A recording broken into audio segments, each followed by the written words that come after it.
What's up, guys? This is Carl Thomas with Coin Mastery TV. Make sure you hit that subscribe button. Join the revolution with us. Hit the notification bell. We're back here.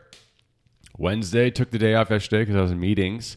As you can tell from my voice being lower, that's what always happens when I go to these conferences and just hang out with epic crypto peeps.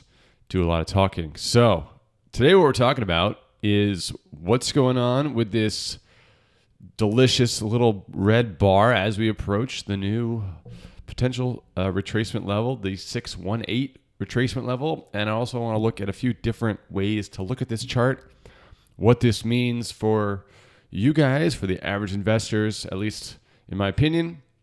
Look a little bit about the altcoin markets, a little bit about the ICO psychology schedule, the schedule as it relates to psychology, I should say. A few pieces of news, mostly as it relates to how it would impact you guys or any retail investor, I should say. And then finally, finish it up with a bit about the overall sentiment about where we're at. And this comes from I was in Los Angeles for 2 days, had a really great time, hung out with some really amazing people, and just starting a conversation about what this is all about the way that you should think, or you could think about crypto, right? So the typical disclaimer about this not being financial advice.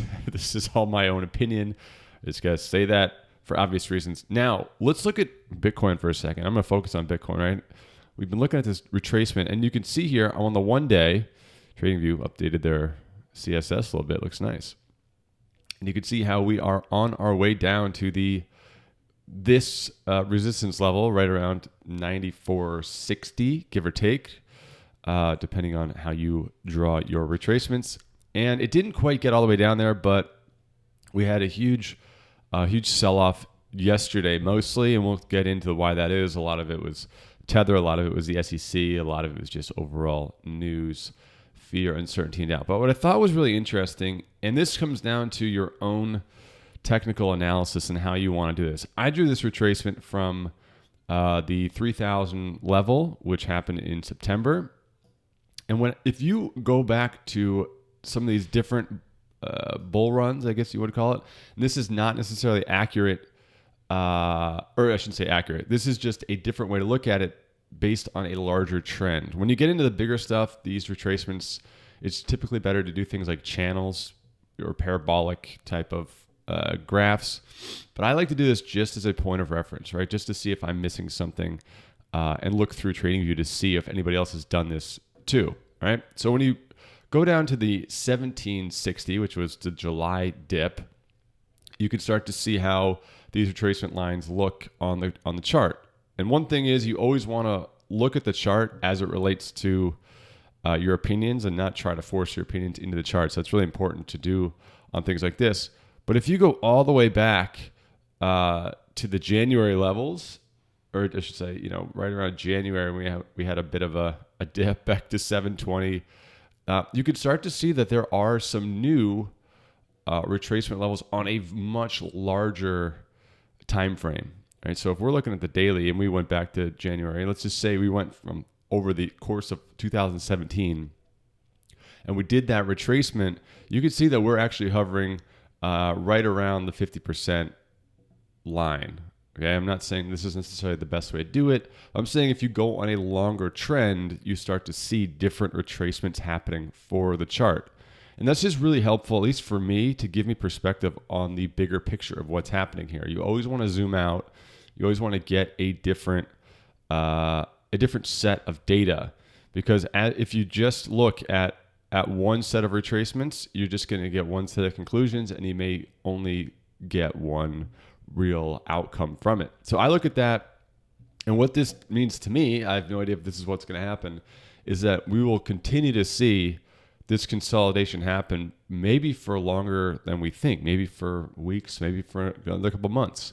But that's just for Bitcoin. That doesn't mean the entire market's going to consolidate long term. It may just mean that we have some retracement to do before it can really take off, as opposed to spiking back up and continuing the parabolic phase. Maybe we even out into more of a linear growth model that's just longer term, right? And time will tell, but I think it's just helpful to do that. So as you're looking at Bitcoin price, zoom out on that and realize that we're seeing a big drop in Bitcoin, and that may have one impact on Bitcoin's market cap and price. And right now that obviously affects the entire market. But as you zoom out, you realize that, hey, Bitcoin might be consolidating or being tamed, quote unquote, by the futures market. Other markets, especially in the top 20, 30 market cap coins, protocol coins, which is what I really like, may see newfound growth while Bitcoin figures out its consolidation pattern. And I think you're going to start to see things move differently overall than just following Bitcoin over the next few months.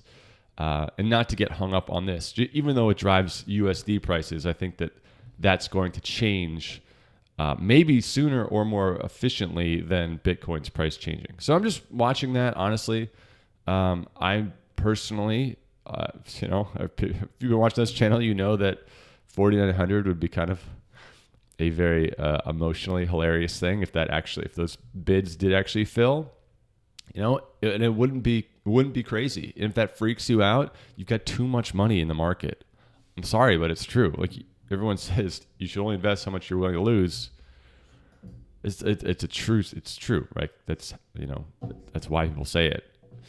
Switching over, looking at altcoins, a really good thing to do right now. A lot of things that what I messed up on for a long time is you look at this and you could, like, let's say you sort by the amount. This chat just got listed. That's why it's 90% down. But if you look at these and you see, they're down, let's say 15%, this is talking in USD terms. You may think to yourself, this is a really good way, a really good time to buy this based on whatever the drop is. Now, I should clarify that this may be against BTC because I'm looking at the BTC market. I don't know if they're calculating this in BTC or USD terms, but make sure you're looking at the coins, if you're going to buy coins with Bitcoin, that are low against Bitcoin and not just low against USD, because if they're on parity with Bitcoin, you're actually not getting a deal. You're just moving your money around. It's only a deal if you move it from USD over, right? So if it's down a lot on USD, you got to buy with USD or fiat to get a good deal. If it's down a lot against Bitcoin, you can use Bitcoin to get a deal. But if it's down a lot on USD and it's not down a lot on Bitcoin and you're using Bitcoin to buy it, you're not really getting a deal. That's really important because people are going to start to be like, maybe I start to get a deal here. This is a good price, blah, blah, blah. That's just a really important thing when you're making decisions, and something I messed up on a lot and thought that would just be, it's always a good reminder.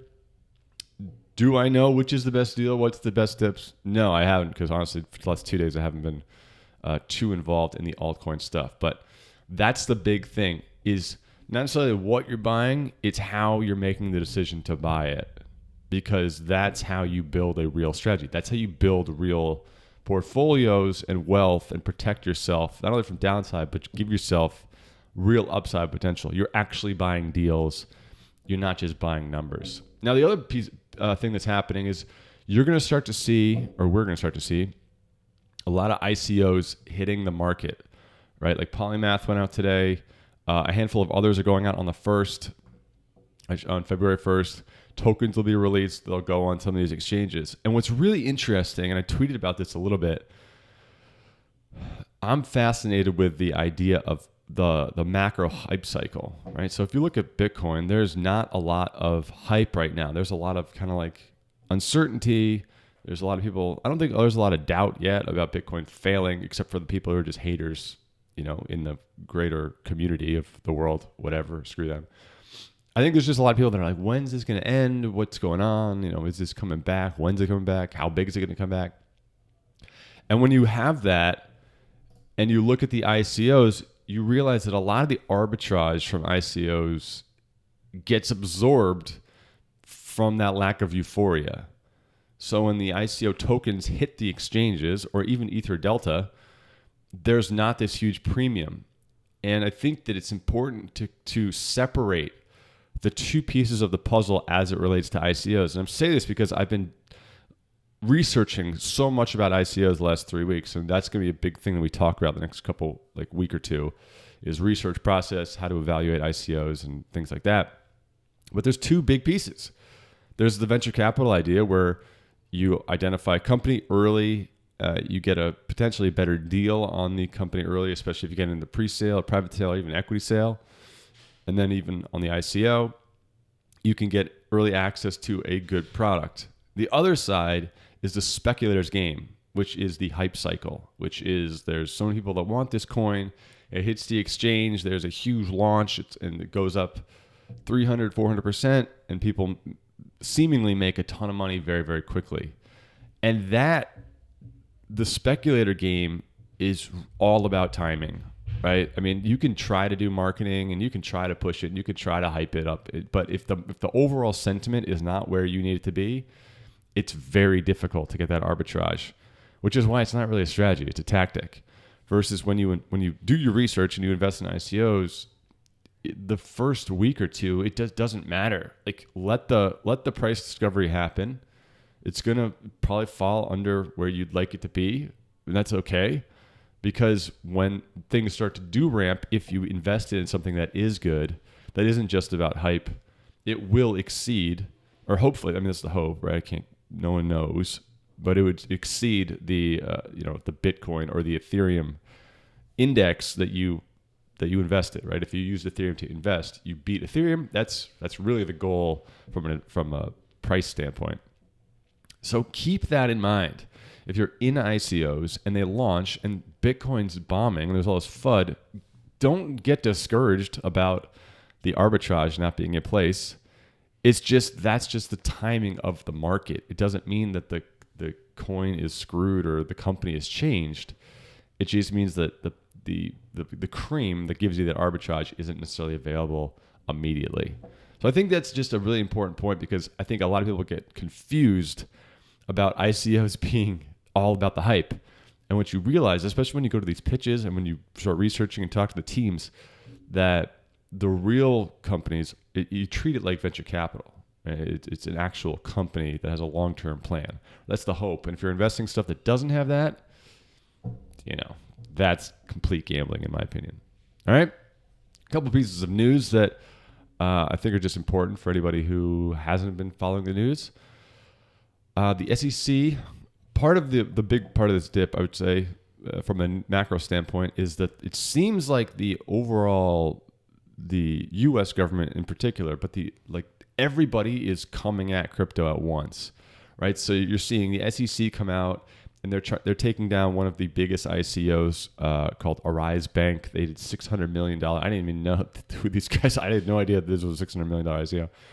Trying to shut them down, or trying to make a big an example of them, right? And I think that's really the SEC's goal, for good reason, right? They want to find one big ICO that broke some sort of securities laws or whatever, and make an example of them. So you're going to see this start to happen, right? The SEC has hired a lot of people, and they're just trying to clean up the space. They're trying to protect the average investor. I mean, at least that's the promise of the ICO, promise in air quotes, right? So that's what you're seeing. And there's no question in my mind that there's some level of collusion between the different departments about different people. When it rains, it pours. That's not an accident. So when you see everything coming out at once, that's not necessarily a bad, that didn't necessarily happen by coincidence. Similarly, right, with the Bitfinex and Tether being subpoenaed by the CFTC, like the commodities FTC, right? It's not a coincidence that a lot of this news comes out within 24 or 48 hours of each other, even though this subpoena was issued on December 6th or 9th, or sometime in early December. And yet the new articles coming out that this is when it's happening. SEC comes out, Facebook comes out and says they're going to ban ICO ads, and they're going to push really hard back. All of this stuff all happens at once to continue, not necessarily the pressure on the price, right? The price is not the issue. It is the euphoric hype that's driving bad decisions, that causes people to lose a lot of money. Like BitConnect was probably one of the first of a few things that there was very it's a very good scapegoat for people to look at and say, oh, that's why crypto is a scam. Look at all these people that got screwed, right? And from a regulatory standpoint, you need more stories like that. And the best way to do that is to press on the pain points of the market through fear, uncertainty, and doubt to get more examples that you can make so that you can further your agenda from a political and legislative standpoint. I mean, that's just how it's always worked. Hate it or love it, that's the system.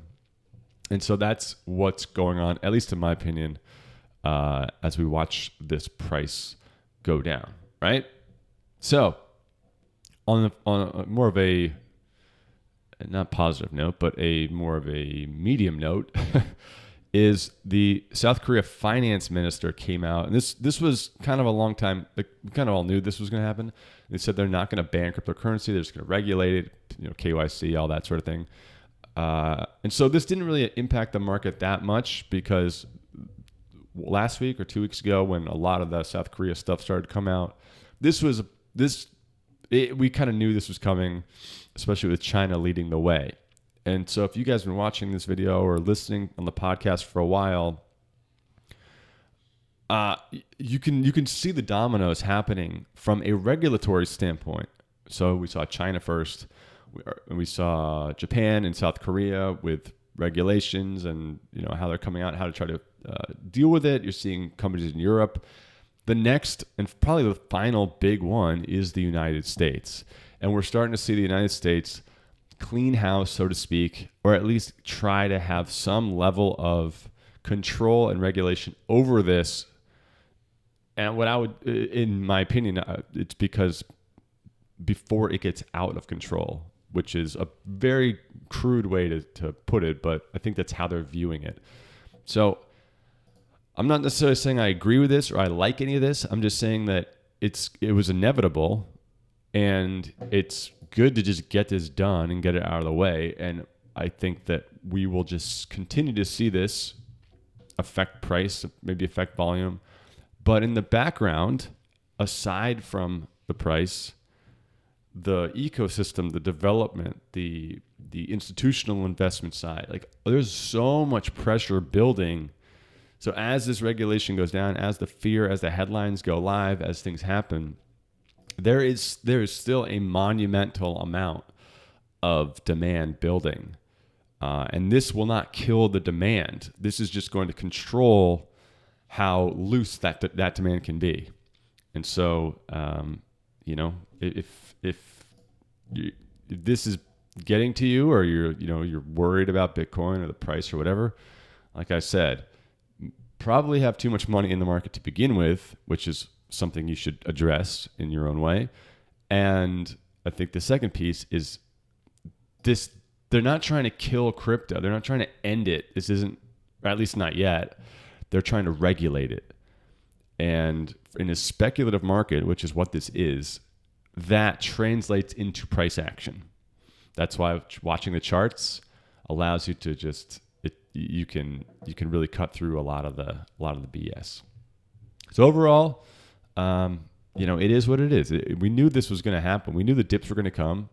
It shakes people out, moves the money around, and we're just going to watch this thing play out, right? Nothing's changed from the tech. Nothing's changed about the blockchain or about Bitcoin or any of these top coins. So it's just the environment has changed a bit. Now, the last thing I want to talk about is how we look at this. And so if you're listening on the podcast, what this is that famous bubble chart where you can see go parabolic. You have the second mini kind of return to normal, and then it drops, and then it comes back to the regular linear growth model of whatever 10 to 30% or whatever you want to call it. And so this is often passed around in trading groups or whatever it may be, and we've looked at this many times. But I think that there's two questions. The first question, which is what everyone wants to know, is where are we? And obviously, I don't have any idea. I think it really depends on what the coin is and what the time frame you're looking at is. But I'm not going to speculate on this. It doesn't really matter to me because I believe in this long term. So I think that that's the first question that people want to know. The second question is, are we even in a traditional bubble? And that is the real question, in my opinion, because when you talk to people in venture capital, and when you go in places, and I'm fortunate to be in San Francisco and Silicon Valley, because a lot of the stuff I see is super tech focused. I mean, obviously there's a million ICOs and wrapped up in the money and that's fine. That's part of the game, and that's part of the reason I'm in this. But I care about, I know that the tech and the products and the developers are going to drive this thing. For it to get the momentum it needs, we need products that work really well, that people use because it solves problems better than existing solutions do. That's the only way that that as it stands plays out. It's going to play out, but we need the developers to do that. And so when you go to these pitches or when you talk to people, there's a clear missing piece, and that is that these companies don't make money, right? There's no earnings coming through. And I pulled up this article from Forbes, not because it's about stocks. This is just about how people measure stocks and measure equities through earnings reports, and that's how the internet bubble happened, right? That's how plenty of bubbles happened. It's like oh, well, it's going to make so much money. It's going to be it's the next new thing. And then it isn't, and the bubble comes down. But you got to remember that crypto it's kind of a weird place where it's not an equity, but it's treated as a security, like an equity, right? Because of tokens and the way the markets work. And it's kind of thought about like shares of a stock, or shares of a company, I should say. But in fact, it's also very similar to something like a commodity, or even a currency, but more like a commodity than that, where there are no earnings reports on oil. There's earnings reports for oil companies, and there's different, or like cotton or soybeans or whatever you want to call it. But it's not like there's a specific earnings report or there's a harvest report or whatever. Crypto is built on network capitalism. Meaning, how strong is the network? That's how wealth is measured. All right? And so it's really important to get into this. And it took me a long time to understand this, but I finally do, now that I've talked to enough developers. I care about the tech enough. I learned a lot about stuff that I didn't know anything about. You have to start valuing this market for the networks they're creating, because that's what's going to sustain the price.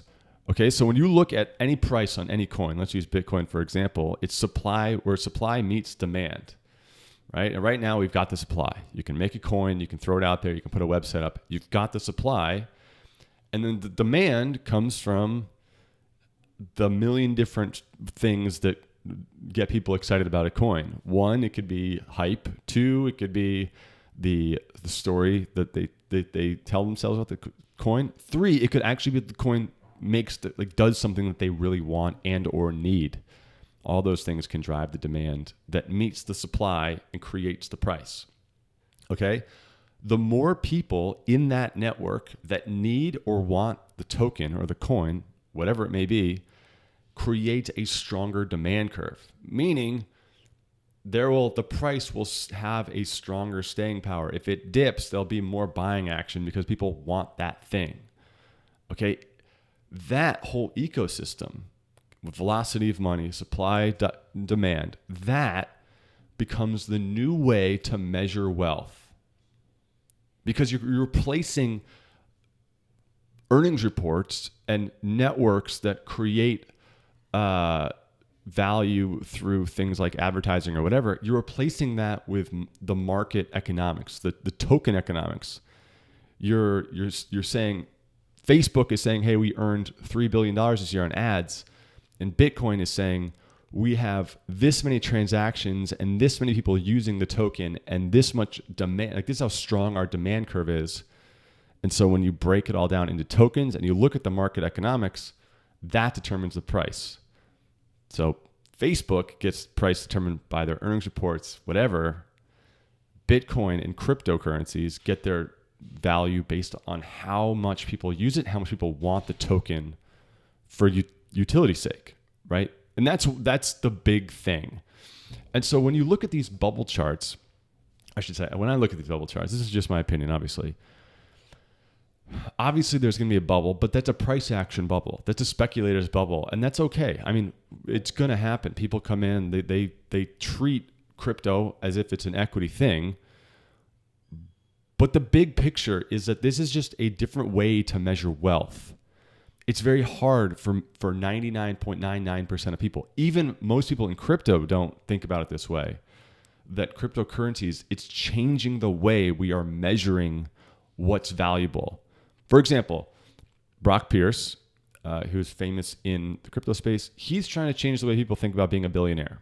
The traditional way, like the equity way, is, oh, you have $1 billion. You are a billionaire. And he's saying, well, what if you can impact 1 billion lives? Maybe that's what being a billionaire means. And so the idea of having billionaires, what if that shifted into the amount of people you can impact? And I know that takes a mental leap, because you're like, oh, well, what about money? What about the capitalist system? What about the society we live in as, like, you need money to have wealth? And what if that shifts into something different that everybody uses and agrees upon? Tokens, cryptocurrencies, networks, demand. What if that wealth shifts? That's why this is such a big deal. And that's why, in my opinion, you can't look at crypto the same way you look at equities. You can't look at the bubble the same way, because the bubble is built on price action. It's not built on the utility of these coins.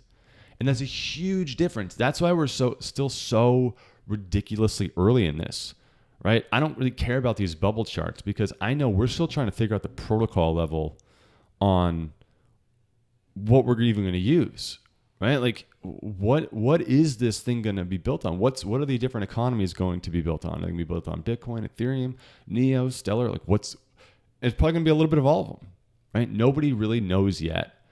But what's really important is, how do we build things? How do we create value that people are going to use? Whether it be store of wealth, whether it be actual transactions, whether it be for some other use case that people really care about.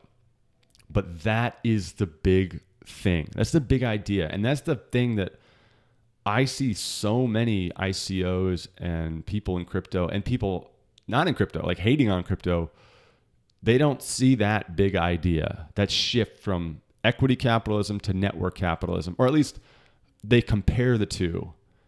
And it's a shift. It's a different system of wealth. And that is why I think that no matter what happens with the price, even though I know most people watching this or listening to this, that's what you care about, and that's fine.